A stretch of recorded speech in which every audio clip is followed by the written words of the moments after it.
বিস্তারিত। জুলাই সনদের প্রাথমিক খসড়া তৈরি করা হয়েছে। আগামীকালের মধ্যে সব রাজনৈতিক দলের কাছে তা পাঠানো হবে বলে জানিয়েছেন জাতীয় ঐক্যমত্য কমিশনের সহসভাপতি আলী রিয়াজ। এ বিষয়ে রাজনৈতিক দলগুলোর মতামত নিয়ে 31 জুলাইয়ের মধ্যে আলোচনা শেষ করার কথা জানান তিনি। বৈঠকে স্বাধীন পুলিশ কমিশনকে রাজনৈতিক প্রভাব মুক্ত রাখা সহ নিজেদের নানা মতামত তুলে ধরেন বিভিন্ন দলের নেতারা। ইউসুফ ভুইয়া রিপোর্ট।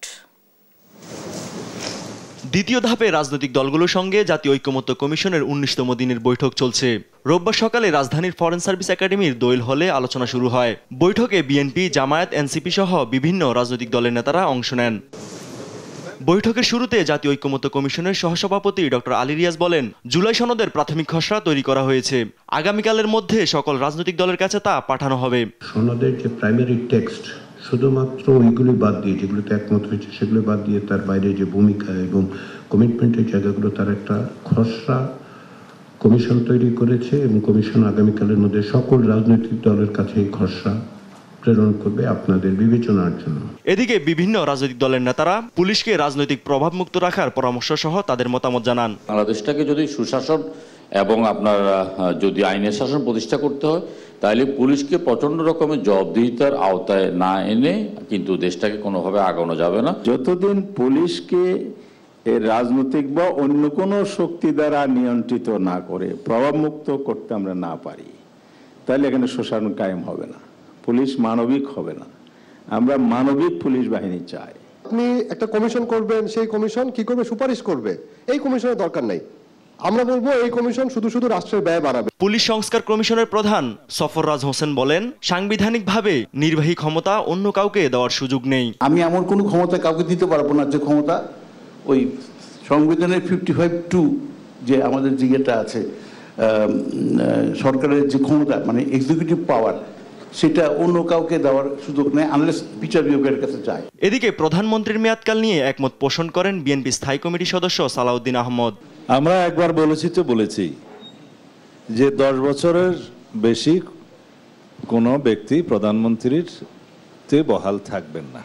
এখন 10 বছরের বিষয়ে আপনি ঘোষণা দিতে পারেন, আমাদের এতে কোনো আপত্তি নেই, বরং এটা আমাদেরই প্রস্তাব। এখন পর্যন্ত ঐক্যমত্য কমিশনের বৈঠকে 2টি বিষয়ে একমত হয়েছে রাজনৈতিক দলগুলো। ইউসুফ ভুইয়া, দেশ টিভি, ঢাকা।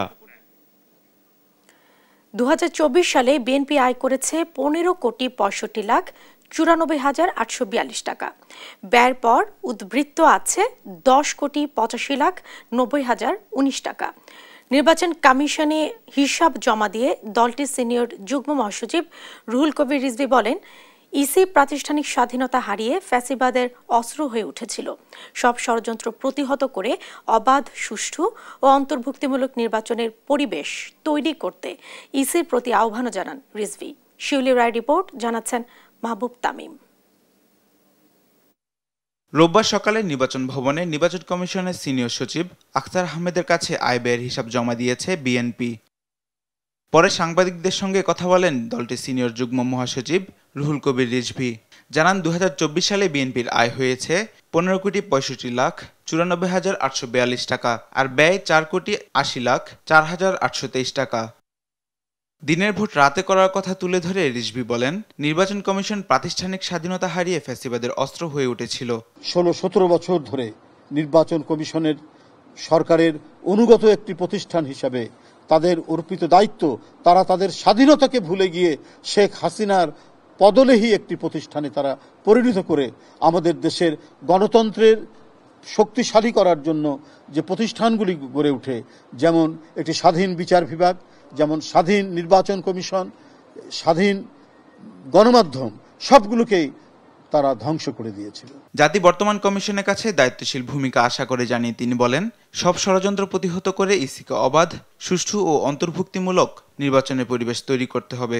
দেশের মানুষের প্রত্যাশা, জনগণের প্রত্যাশা, যে জনগণ দীর্ঘদিন ভোট দিতে পারেনি, যারা ভোট বঞ্চিত ছিল, অবাধ সুষ্ঠু নির্বাচনকে একেবারে জাদুঘরে পাঠিয়ে দিয়েছিল শেখ হাসিনা, সেইখান থেকে বর্তমান নির্বাচন কমিশন একটি দায়িত্বশীল ভূমিকা পালন করবে এবং অবাধ, সুষ্ঠু, ইনক্লুসিভ নির্বাচন অনুষ্ঠিত করার জন্য তারা যে যাবতীয় যে কাজগুলো করা দরকার সেই কাজগুলো তারা করবেন। এ সময় বিএনপির আয় ব্যয়ের উৎস ও গণমাধ্যমকে জানান রুহুল কবির রিজভী। মাহবুব তামিম, দেশ টিভি, ঢাকা। মাইলস্টোন কলেজে বিমান দুর্ঘটনায় দগ্ধ ৩৬ জন ভর্তি আছে জাতীয় বার্ন ও প্লাস্টিক সার্জারি ইনস্টিটিউটে। এর মধ্যে ৪ জন আইসিইউতে, ৯ জন সিভিআর ও বাকিরা অন্যান্য ওয়ার্ডে ভর্তি রয়েছে। এদের মধ্যে অন্তত ১০ জন এক সপ্তাহের মধ্যে ছাড়পত্র পাবেন বলে জানিয়েছে হাসপাতাল কর্তৃপক্ষ। শনিবার দগ্ধ ২ জনের মৃত্যু হয় আর ছাড়পত্র পায় ২ শিক্ষার্থী। এদিকে বার্ন ইনস্টিটিউটে নিয়মিত রোগীরাও আসা যাওয়া করছে। অ্যাম্বুলেন্সের শব্দ পেলেই আতকে ওঠেন অপেক্ষমান অভিভাবকেরা। চোখে মুখে চিন্তা, এই বুঝে এলো কোনো নতুন মৃত্যুর খবর। স্বজন থেকে শুরু করে চিকিৎসক, নার্স ও সাধারণ মানুষও চাইছে দ্রুত মাইলস্টোনে আহতরা সুস্থ হয়ে উঠুক। স্বাস্থ্য অধিদপ্তরের হালনাগাদ তথ্য বলছে, বর্তমানে জাতীয় বার্ন ইনস্টিটিউটে ৩৬ জন, সম্মিলিত সামরিক হাসপাতালে ১১ জন, শহীদ মনসুর আলী মেডিকেল কলেজ হাসপাতালে ১ জন এবং জাতীয় মানসিক স্বাস্থ্য ইনস্টিটিউটে ১ জন চিকিৎসাধীন আছেন। দেশে আর ফ্যাসিবাদের উত্থান হতে দেয়া হবে না বলে হুঁশিয়ারি দিয়েছেন এনসিপি আহ্বায়ক নাহিদ ইসলাম। বলেন, শেখ হাসিনা সহ আওয়ামী লীগের সন্ত্রাসীদের বিচারের দাবিতে রাজপথে নেমেছে এনসিপি। রোববার নেত্রকোনায় পথসভায় তিনি এ কথা বলেন। সহকর্মী জিয়াউর রহমানের তথ্যছবিতে আরও জানাচ্ছেন অঙ্কন চৌধুরী। জুলাই পদযাত্রার অংশ নিতে রোববার সকাল থেকেই নেত্রকোনার পুরানো কালেক্টর মাঠে জমায়েত হন এনসিপির নেতাকর্মীরা। দুপুরে শুরু হয় পদযাত্রা। পদযাত্রা শেষে সমাবেশে বক্তব্য রাখেন দলের কেন্দ্রীয় নেতারা। তারা বলেন, জুলাই পদযাত্রা দেশের গণতান্ত্রিক চেতনার প্রতীক হয়ে উঠেছে। যেই দুর্নীতির কারণে মানুষের প্রাণগুলো এভাবে ঝরে যায়, সদর হাসপাতালগুলোতে অব্যবস্থাপনার শিকার হয়, সেই দুর্নীতি বাংলাদেশে আমরা ফেরত যেতে চাই না। এমন স্বাস্থ্য ব্যবস্থা চাই যেখানে টাকার অভাবে কেউ চিকিৎসার অভাবে মারা যাবে না। বাংলাদেশের মানুষ নতুন সংবিধান, সংস্কার এবং শেখ হাসিনার বিচারের টিকিট নিয়েই ঘরে ফিরবে ইনশাআল্লাহ। এনসিপির আহ্বায়ক নাহিদ ইসলাম বলেন, শেখ হাসিনা সহ আওয়ামী লীগের সন্ত্রাসীদের বিচারের দাবিতে রাজপথে নেমেছে এনসিপি। শেখ হাসিনা সহ আওয়ামী লীগের যারা বিভিন্ন সন্ত্রাসীরা রয়েছে তাদের বিচারের দাবিতে আমরা রাজপথে নেমেছি। দেশে আর ফ্যাসিবাদের উত্থান হতে দেয়া হবে না বলে জানান নাহিদ ইসলাম। বাংলাদেশের অভ্যুত্থানকারী জনতা বাংলাদেশের আগামী নতুন সংবিধান নির্ধারণ করবে। নতুন বাংলাদেশ নির্মাণে এনসিপি লড়াই চালিয়ে যাবে বলে ঘোষণা দেন নেতাকর্মীরা। অঙ্কন চৌধুরী, নিউজ ডেস্ক, দেশ টিভি। দর্শক, জাতীয় নাগরিক পার্টি এনসিপির পথসভায় রয়েছেন সহকর্মী ইলিয়াস আহমেদ। আমরা যুক্ত হচ্ছি তার সঙ্গে। ইলিয়াস, শেরপুরে পথসভা শুরু হয়েছে কিনা, এনসিপি নেতারা কি বলছেন, বিস্তারিত জানান। নেত্রকোনা পদযাত্রা শেষ করে ইতিমধ্যেই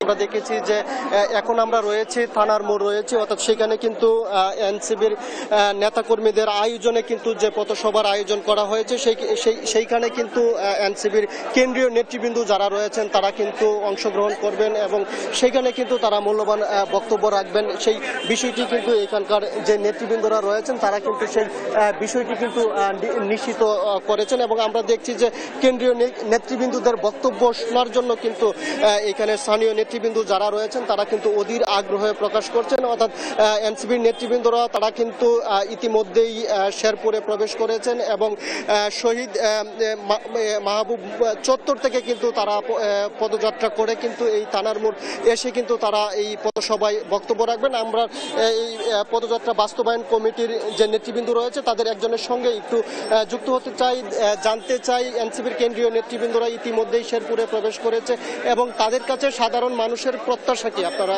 বলে মনে করছেন? আপনারা জানেন, জুলাই পদযাত্রা 64 জেলায় পদযাত্রা উপলক্ষে আজকে আমাদের শেরপুরে আগমন। আপনারা দেখতেই পাচ্ছেন উৎসব মুখর জনতা সেই বিপ্লবী মহানায়কদের সাক্ষাৎ পাওয়ার জন্য অধীর আগ্রহে বসে আছে।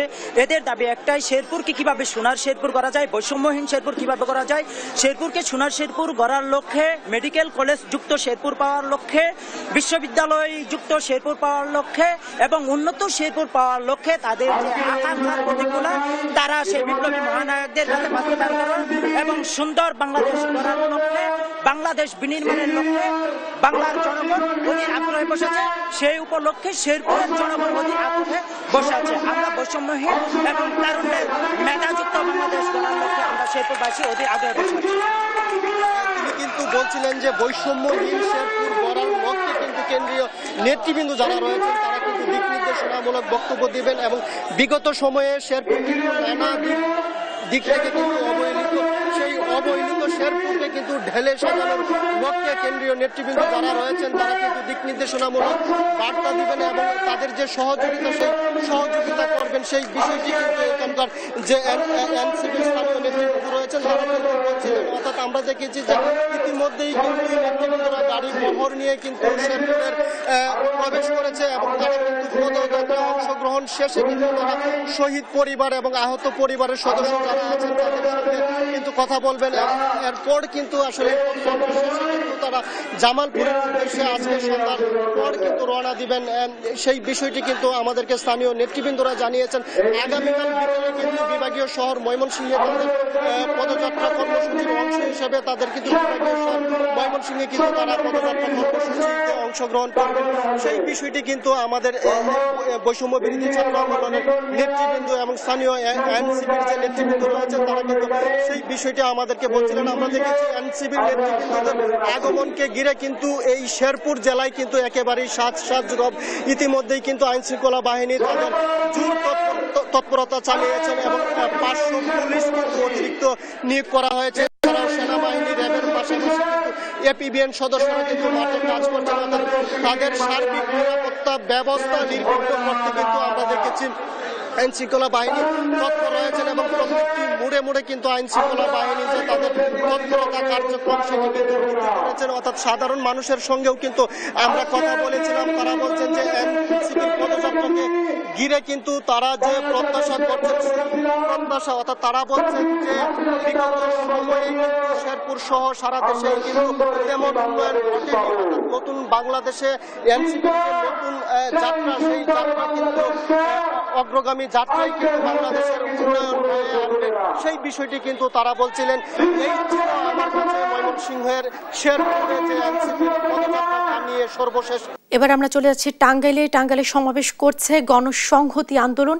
সেখানকার পরিস্থিতি জানতে আমরা যুক্ত হচ্ছি সহকর্মী অভিজিৎ ঘোষের কাছে। অভিজিৎ, সমাবেশে কারা কারা যোগ দিয়েছেন আর নেতারা কি বলছেন? জি জেসিকা, আপনি জানেন যে গণসংহতি আন্দোলনের পক্ষ থেকে আজকে জুলাই সমাবেশ অনুষ্ঠিত হচ্ছে টাঙ্গাইলের শহীদ মিনার প্রাঙ্গণে এবং এই কিছুক্ষণ আগেই এই যে গণসংহতির আন্দোলনের যিনি প্রধান সমন্বয়ক জুনায়েদ সাকি তিনি টাঙ্গাইলে এসেছেন এবং তিনি আসার পরে যে মৌলানা ভাসানী যে মাজার রয়েছে সেখানে তিনি গিয়েছেন এবং এরপরেই তিনি এই জুলাই সমাবেশে তিনি যোগদান করবেন এবং কিছুক্ষণ পরেই তিনি এইখানে এসে বক্তব্য দেবেন। এবং আপনি দেখতে পাচ্ছেন যে এই যে জুলাই সমাবেশে যারা শহীদ পরিবার, যারা জুলাই যোদ্ধা যারা রয়েছেন, বিশেষ করে গণসংহতি আন্দোলনের যারা রয়েছেন তারা এখানে এসেছেন এবং যারা বক্তব্য দিয়েছেন তারা বলছেন যে বৈষম্যের জন্য তারা এই জুলাই আন্দোলন করেছিলেন সেই বৈষম্য এখন পর্যন্ত দূর হয়নি। বিশেষ করে ধর্ষণ থেকে শুরু করে মুক্তিযুদ্ধের যে আকাঙ্ক্ষা, যে অর্থনীতি, রাজনীতির বিষয়গুলো সেগুলো কিন্তু তারা এখনো প্রত্যাশা যে ছিল সেটি পূরণ হয়নি এবং তারা বলছেন যে এই গণসংহতি আন্দোলনের মাধ্যমে এবং তারা এই জুলাইয়ের যে অভ্যুত্থানে রয়েছে সেই অভ্যুত্থানের পরিবর্তনের জন্য তারা কাজ করবেন এমন প্রত্যাশা করছেন। আমরা কথা বলবো এই গণসংহতি আন্দোলনের যে জেলার যিনি সভাপতি রয়েছেন ফাতেমা আক্তার বিথি, আপনি বলবেন যে এই যে জুলাই সমাবেশের আসলে বার্তাটা কি আছে? আচ্ছা, আমি বাংলাদেশ ছাত্র ফেডারেশন টাঙ্গাইল জেলার সভাপতি হিসেবে দায়িত্ব পালন করছি এবং কেন্দ্রীয় সাধারণ সম্পাদক হিসেবে দায়িত্ব পালন করছি। আজকে আমাদের গণসংহতি আন্দোলন টাঙ্গাইল জেলার আয়োজনে জুলাই শহীদদের স্মরণ করে আমরা জুলাই সমাবেশের আয়োজন করেছি। আপনারা জানেন যে এখন জুলাই মাস চলছে, অর্থাৎ 2024 সালে যে জুলাই গণ অভ্যুত্থান হয়েছিল তার 1 বছর পূর্তিতে নানান মহল কিংবা নানান মানুষজন আসলে বিভিন্নভাবে সেটা উদযাপন করছে কিংবা পালন করছে। তারই ধারাবাহিকতায় আমরা আজকে জুলাই সমাবেশের আয়োজন করেছি এবং আমাদের এই যে জুলাই অভ্যুত্থানের যে আকাঙ্ক্ষা ছিল যে বাংলাদেশে একটি রাজনৈতিক গুণগত গণতান্ত্রিক রূপান্তর ঘটবে, সেই রূপান্তরের লক্ষ্যে আমরা আজকে জুলাই সমাবেশের ডাক দিয়েছি এবং আমরা বিশ্বাস করি, আমরা মনে করি যে ছাত্র শ্রমিক জনতার ঐক্যবদ্ধতায় যেমন আমরা ফ্যাসিস্ট স্বৈরাচারী শেখ হাসিনাকে বাংলাদেশ থেকে পলায়ন করতে বাধ্য করেছিলাম, ঠিক তেমনিভাবে জুলাই যে নতুন করে নতুন বাংলাদেশ তৈরির নতুন বাংলাদেশ বিনির্মাণের যে আকাঙ্ক্ষা আমাদের মধ্যে তৈরি করেছে সেই যাত্রায় আমরা যাত্রা শুরু করেছি এবং আমরা ঠিক তেমনিভাবে জুলাই অভ্যুত্থানের মতো করেই বাংলাদেশের ছাত্র শ্রমিক জনতাকে সাথে নিয়ে একটি বাংলাদেশের নতুন রাজনৈতিক বন্দোবস্ত তৈরি করতে চাই এবং আমরা মনে করি, বিশ্বাস করি এটাই জুলাই গণ অভ্যুত্থানের আকাঙ্ক্ষা। নতুন করে চাঁদাবাজি, এই যে বৈষম্য দূর হয়নি, এই বিষয়ে আসলে কেমন? জি, আমরা দেখতে পাচ্ছি 5 আগস্টের আগে আসলে ঠিক যেমন লুটপাট, দুর্নীতি, দখলদারিত্ব, বিভিন্ন ধরনের বাণিজ্য যেগুলো চলতো, 5 আগস্টের পরবর্তী সময়েও আমরা দেখব যে আসলে সেগুলো বিদ্যমান রয়েছে। হয়তো সেটা ভিন্নভাবে হচ্ছে কিংবা ভিন্ন কাঠামোতে হচ্ছে। আমরা একটা স্বৈরাচারকে বিতাড়িত করতে পেরেছি সত্য, কিন্তু স্বৈরাচারী ব্যবস্থাকে এখনো পর্যন্ত পরিবর্তন করতে পারিনি। সেই স্বৈরাচারী ব্যবস্থাকে পরিবর্তন করার জন্যই আমরা নতুন করে আবার আহ্বান জানিয়েছি। গণসংহতি আন্দোলনের পক্ষ থেকে আমরা ডাক তুলেছি যে নতুন রাজনৈতিক বন্দোবস্ত যদি আমরা তৈরি করতে চাই, বাংলাদেশ থেকে যদি আমরা দখলদারিত্ব দূর করতে চাই, যদি লুটপাট দুর্নীতি দূর করতে চাই, তাহলে আবার আমাদের ঐক্যবদ্ধ হতে হবে এই গণতান্ত্রিক রূপান্তরের লক্ষ্যে। টাঙ্গাইল নিয়ে জুনায়েদ সাকির কাছে কোনো প্রত্যাশা আছে কিনা? আপনারা সকলেই জানেন যে জননেতা জুনায়েদ সাকি, তিনি তার রাজনৈতিক জীবন 30 বছরের তার রাজনৈতিক জীবন, তিনি শুরু থেকেই সবসময় বাংলাদেশের মানুষের মজলুমের পক্ষে তিনি কথা বলে এসছেন। তিনি বজ্র কণ্ঠে তিনি সবসময় প্রতিবাদে সোচ্চার থেকেছেন। আমাদের চাওয়া থাকবে, যেহেতু মৌলানা ভাসানীর আদর্শের আমরা রাজনীতি করি এবং বিশ্বাস করি মজলুমের পক্ষে, নিপীড়িত মানুষের পক্ষে আমরা থাকব। জননেতা জুনায়েদ সাকির কাছে আমাদের সেটি আহ্বান থাকবে যে তিনি তার লড়াই জারি রাখবেন। ধন্যবাদ। তিনি যেমনটি বলছিলেন যে নতুন রাজনীতি বন্দোবস্তর জন্য এবং যে জুলাইয়ের যে স্পিরিট তারা ধারণ করেছিলেন বৈষম্যহীন নতুন বাংলাদেশ গড়ার ক্ষেত্রে। এই ছিল টাঙ্গাইলের গণসংহতি আন্দোলনের জুলাই সমাবেশের থেকে আমার কাছে সর্বশেষ। জেসিকা। অভিজিৎ, ধন্যবাদ আপনাকে। দর্শক, টাঙ্গাইলে সমাবেশ করছে গণসংহতি আন্দোলন, সেখান থেকে যুক্ত ছিলেন সহকর্মী অভিজিৎ ঘোষ। রাজধানী গুলশানে সংরক্ষিত নারী আসনের সাবেক সংসদ সদস্য শাম্মী আহমেদের বাসায় গিয়ে 50 লাখ টাকা চাঁদা দাবির ঘটনায় আটক বৈষম্য বিরোধী 5 ছাত্রনেতার বিরুদ্ধে মামলা হয়েছে। রোববার গুলশান থানার ডিউটি অফিসার আঞ্জুমান আরা গণমাধ্যমকে এ তথ্য নিশ্চিত করেন। বলেন, এ ঘটনায় তাদের গ্রেফতার দেখানো হয়েছে। শনিবার মধ্যরাতে গুলশান থানায় এ মামলা করেন শাম্মী আহমেদের স্বামী সিদ্দিক আবু জাফর। মামলায় 6 জনের নাম উল্লেখ সহ অজ্ঞাতনামা আরও 10 থেকে 12 জনকে আসামি করা হয়েছে। এদিকে সাংগঠনিক নীতিমালা ও শৃঙ্খলা ভঙ্গের অভিযোগে তাদের স্থায়ীভাবে বহিষ্কার করেছে বৈষম্য বিরোধী ছাত্র আন্দোলন ও বাংলাদেশ গণতান্ত্রিক ছাত্র সংসদ।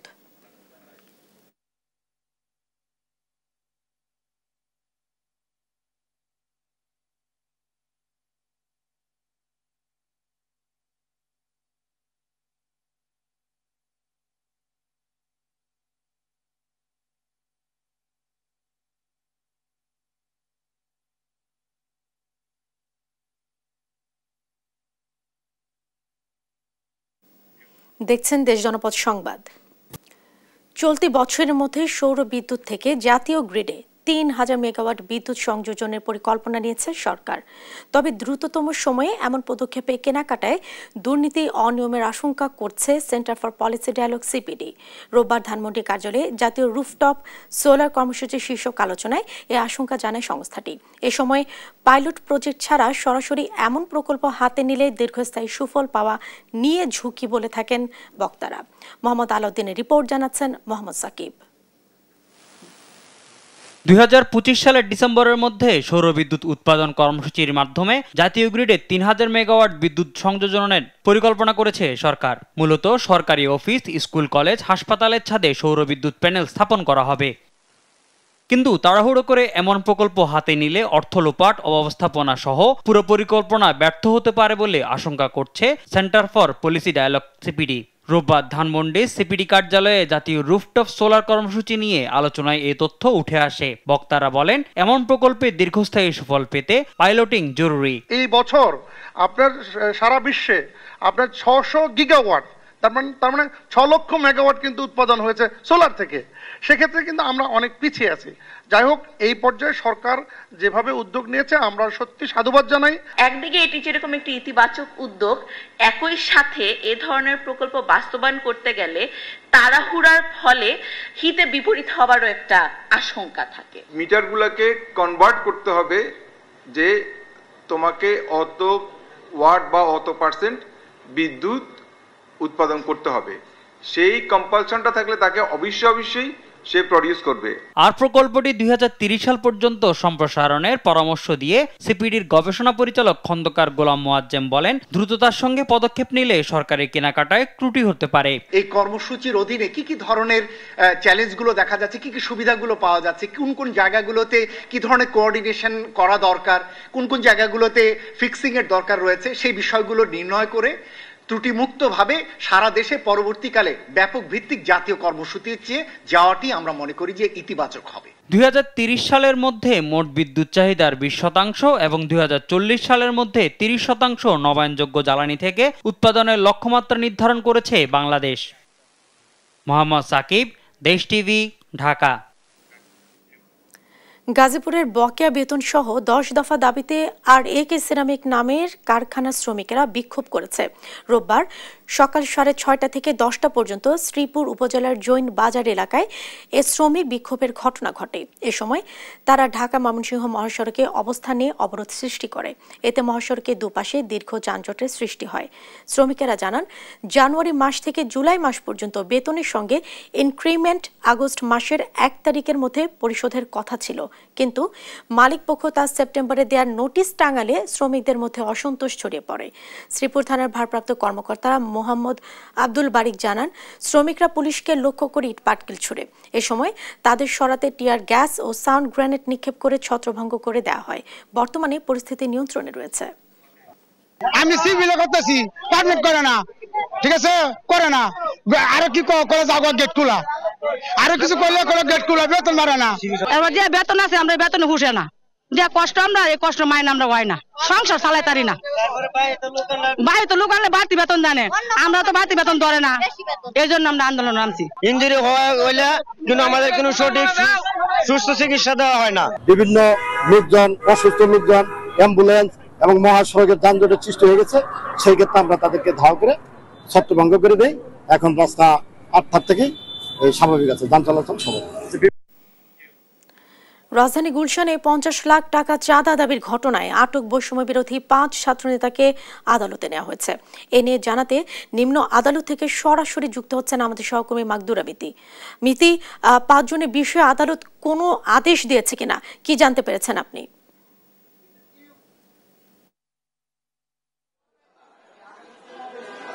ধন্যবাদ জেসিকা। এই মুহূর্তে আমি রয়েছি ঢাকা মেট্রোপলিটন ম্যাজিস্ট্রেট কোর্টের সামনে। এখানে কিন্তু আপনারা অবগত আছেন, গতকাল গুলশানে সমন্বয়ক পরিচয়ে চাঁদাবাজির ঘটনায় গ্রেপ্তারকৃত 5 জনকে সিএমএম কোর্টে নিয়ে আসা হয়েছে।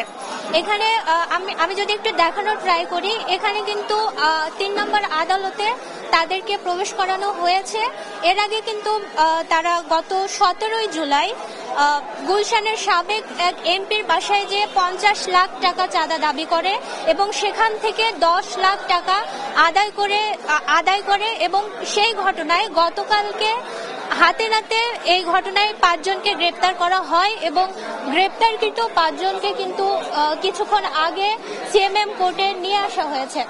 এখন আমি যদি একজন পুলিশ কর্মকর্তার সাথে কথা বলি এবং জানতে চাইবো যে ঘটনার বিষয়ে একটু কথা বলি। দুঃখিত, আমি আরেকজন পুলিশ কর্মকর্তার সাথে কথা বলি এবং জানতে চাইবো ঘটনার বিষয়ে।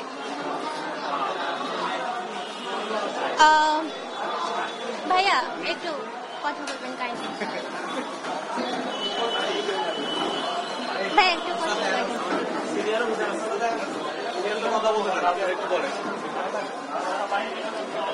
কোন বিষয়ে আমরা বলতে পারবো না। দুঃখিত, আমরা কারোর সাথে কথা বলতে পারিনি।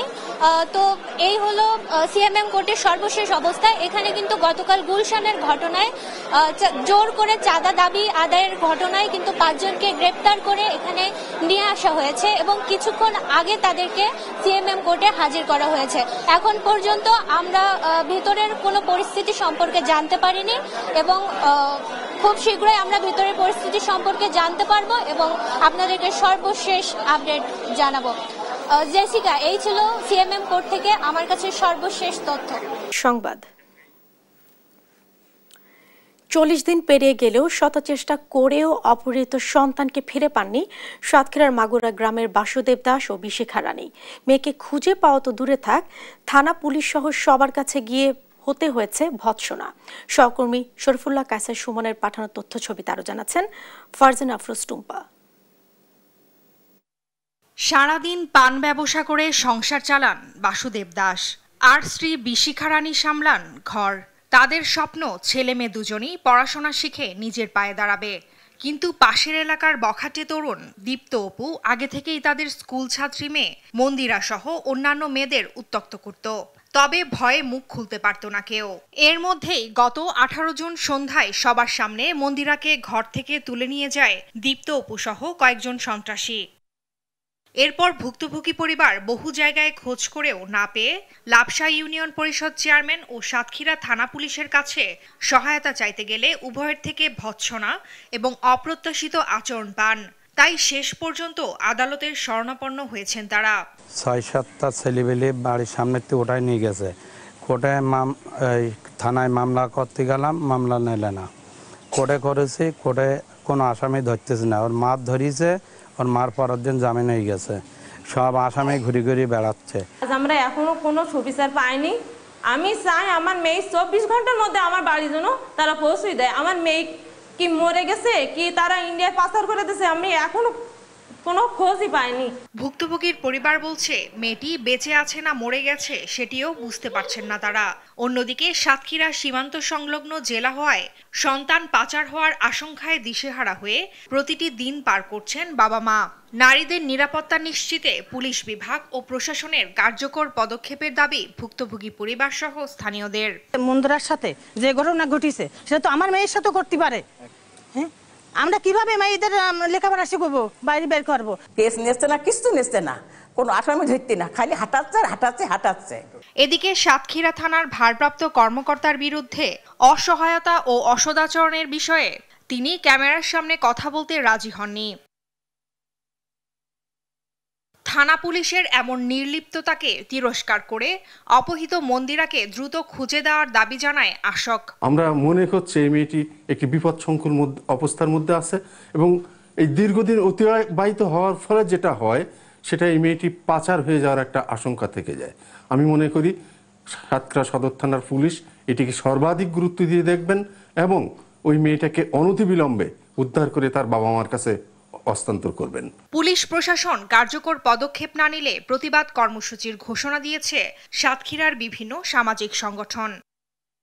ফারজানা আফরোজ টুম্পা, নিউজ ডেস্ক, দেশ টিভি। গোপালগঞ্জে 9 শিশুকে গ্রেফতারের বিষয়ে শিশু আইন মানা হয়েছে কিনা জানতে চেয়ে আগামী 5 নভেম্বর প্রতিবেদনে দাখিলের নির্দেশ দিয়েছেন হাইকোর্ট। এই সংক্রান্ত রিট আবেদনের প্রেক্ষিতে রোববার কাজী জিনাত হক ও আইনুল নাহার সিদ্দিকার দ্বৈত বেঞ্চ এ নির্দেশ দেন, যেখানে স্বরাষ্ট্র, নারী ও শিশু এবং আইন মন্ত্রণালয় সহ মোট 8 সংস্থাকে কমিটি গঠন করে আগামী 5 নভেম্বর প্রতিবেদন দিতে নির্দেশ দিয়েছেন আদালত। এর আগে গেল 21 জুলাই জনস্বার্থে এ নিয়ে হাইকোর্টে রিট করেন সুপ্রিম কোর্টের আইনজীবী উৎপল বিশ্বাস ও আবেদা গুলরুক। চ্যালেঞ্জের পরিপ্রেক্ষিতে মহামান্য হাইকোর্ট বেঞ্চের দ্বৈত বেঞ্চ সদয় হয়ে আমাদেরকে রুল নিশি জারি করেছেন এবং একটা ডাইরেকশন দিয়েছেন শিশুদের বিষয়ে। শুধুমাত্র এটা কনসার্ন হচ্ছে শিশুদের বিষয়ে। এই শিশুদের বিষয়ে তাদের কি হচ্ছে, কি বিষয়টা কি, চাইল্ড অ্যাক্ট অনুসরণ করা হচ্ছে কিনা এবং তাদের বর্তমান পরিস্থিতি কি সেটা ইনকোয়ারি করে এই কোর্টে আগামী 5 নভেম্বর সেই রিপোর্টটা দাখিল করতে হবে। দর্শক, রাজধানী গুলশানে 50 লাখ টাকা চাঁদা দাবির ঘটনায় আটক বৈষম্য বিরোধী 5 ছাত্র নেতাকে আদালতে বাইরে নেওয়া হচ্ছে। আমরা এখন সরাসরি চলে যাচ্ছি যশোরের নওয়াপাড়ার ব্যবসা প্রতিষ্ঠানে পেট্রোল বোমা হামলার প্রতিবাদে স্থানীয় ব্যবসায়ীরা অর্ধ দিবস ধর্মঘট ও বিক্ষোভ সমাবেশ করেছে। হামলাকারীদের 72 ঘন্টার মধ্যে গ্রেফতার না করা হলে হরতাল অবরোধের হুঁশিয়ারি দিয়েছে তারা।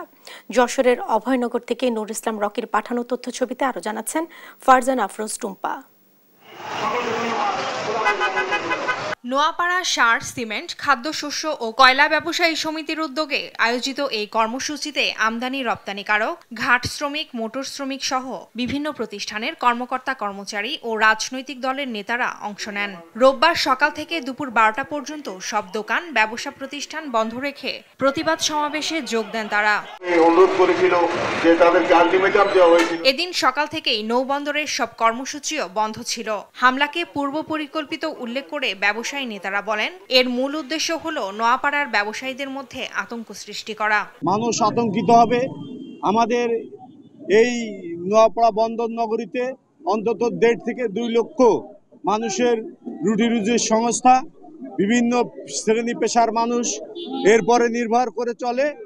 আজকে এরই প্রতিবাদ যদি এই আসামিদের ধরা না হয়, পরবর্তীতে আবার এরকম কোনো ঘটনা ঘটবে। প্রশাসন ধরতেছে না, তামাশা করতেছে। এই যদি না করে আমরা সমস্ত কাজ অচল করে দেব অনির্দিষ্টকালের জন্য। নোয়াপাড়া সার, সিমেন্ট, খাদ্যশস্য ব্যবসায়ী সমিতির সাধারণ সম্পাদক বলেন, আগামী 72 ঘন্টার ভেতর আসামিদের আটক করতে না পারলে নোয়াপাড়ার ব্যবসায়ীরা হরতাল অবরোধের মতো কর্মসূচিতে যাবে। সোমবার, মঙ্গলবার, বুধবার 3 দিন এর ভিতরে যে আসামি গ্রেপ্তার না হয়, প্রত্যেককে নিয়ে আমরা একটা বৃহত্তর মিটিং করব। সেই মিটিংয়ে আমরা পরবর্তী কর্মসূচি ঘোষণা করব। আমরা হয়তো হরতাল অবরোধের দিকে যেতে পারি। আমাদের রুটি রুজি যখন সম্বাদে নিশ্চয়তা না হবে, কারণ আমাদের বড় ব্যবসায়ী যারা তারা বলছে আমরা নোয়াপাড়ায় কোনো মাল আমদানি করে আর আনবো না, এখানে কোনো নিরাপত্তা নাই। এই মুহূর্তে এমন হামলা দেশকে অস্থিতিশীল করার পায়তারা বলে মনে করছেন নোয়াপাড়া ব্যবসায়ী সহ সংশ্লিষ্টরা। ফারজানা আফরোজ টুম্পা, নিউজ ডেস্ক, দেশ টিভি। বর্ষাকাল সাধারণত মরিচ চাষের উপযুক্ত সময় নয়, কিন্তু মৌলভীবাজারের জুড়ি উপজেলার মালচিং পদ্ধতিতে মরিচ চাষ করে সাফল্যের মুখ দেখছেন কৃষক আব্দুল মতিন। স্বল্প ব্যয়ে চাষ করে ইতোমধ্যেই তুলেছেন পুঁজির 3 গুণ। সহকর্মী সালেলাহি কুটির পাঠানো তথ্যছবিতে আরো জানাচ্ছেন মাকদুরা মিতি। যেখানে বর্ষাকালের ভেজা জমিতে চাষে দ্বিধায় থাকেন অনেকেই, সেখানেই মালচিং পদ্ধতি ব্যবহার করে সফলতার গল্প লিখছেন মৌলভীবাজারের জুড়ি উপজেলার জায়ফরনগরের কৃষক আব্দুল মতিন। 1.5 বিঘা জমিতে 80,000 টাকা খরচ করে 3 ধাপে উৎপাদন করেছেন 800 কেজি মরিচ, বিক্রি করেছেন 1,70,000 টাকায়। হাইব্রিড বিজলি 2022 জাতের মরিচে মাত্র 2 মাসেই গাছে ফল ধরেছে। এই মুহূর্তে মরিচের মৌসুম না হয় বাজারে চাহিদাও বেশি, দামও ভালো। আগামী 4 থেকে 5 মাস পর্যন্ত মরিচ বিক্রি করতে পারবেন বলে আশাবাদী এই পরিশ্রমী কৃষক। সবাই শীতকালে মরিচ চাষ করে, আমি গ্রীষ্মকালে মালচিং দিয়ে মরিচ চাষ করেছি। 1.5 বিঘাতে আমার খরচ হয়েছে এই পর্যন্ত প্রায় 80,000 টাকার মতন, আর এখন পর্যন্ত আমি 800 কেজি মতন মরিচ বিক্রি করেছি। প্রতিটি গাছ থেকে পাওয়া যাচ্ছে 1 থেকে 2 কেজি মরিচ। মাঠে মরিচ বিক্রি হচ্ছে প্রতি কেজি 200 থেকে 220 টাকা। এখন থেকে আরো আপনার 4 মাস 5 মাস মরিচ পারতে পারবো আমরা 250-300 কেজি করে। মরিচ চাষ করিয়া মতিন ভাই খুব লাভবান হয়েছে। আগামীতে ইনশাআল্লাহ আমিও চাষ করতাম। মালচিং পদ্ধতিতে বর্ষাকালে মরিচ চাষ এলাকায় সাড়া ফেলেছে। বর্ষাকালে আমাদের এখানে মরিচ চাষ একটু কমই হয়, কিন্তু উনার সফলতা দেখে আমিও চাই যে আমার বাড়ির আঙিনে আমি একটু মরিচ চাষ করতে ইচ্ছুক। আমার মালচিং পদ্ধতিতে বর্ষাকালে মরিচ চাষে কৃষকদের সহযোগিতা করা হচ্ছে বলে জানায় কৃষি সম্প্রসারণ অধিদপ্তর। জুড়ি উপজেলায় অসময়ে মরিচ চাষ হচ্ছে এবং আমরা কৃষকদেরকে উদ্বুদ্ধ করছি এবং সহযোগিতা করছি। আমাদের এই কৃষককে দেখে অন্য কৃষকরা ভবিষ্যতে উদ্বুদ্ধ হবে। প্রযুক্তি ও পরিকল্পনার সঠিক প্রয়োগ হলে মরিচের মতো মৌসুম বহির্ভূত ফসলও হতে পারে লাভজনক। মৌলভীবাজারের এই কৃষক তা প্রমাণ করেছেন। মাকদুরা মিতি, নিউজ ডেস্ক, দেশ টিভি। এই ছিল এখনকার দেশ জনপদ সংবাদ। পরে বুলেটিন দেখার আমন্ত্রণ রইল। এছাড়া দেশ টিভির সর্বশেষ সব খবর পেতে ভিজিট করুন www.desh.tv। ফেসবুকে আমাদের সঙ্গে যুক্ত থাকুন দেশ টিভি অথবা দেশ টেলিভিশন পেজে। সর্বশেষ সব ভিডিও পেতে ইউটিউব আমাদের হ্যান্ডেল @দেশ টেলিভিশন অথবা @দেশ টিভি নিউজ লিখে সার্চ করুন। ধন্যবাদ সাথে থাকার জন্য।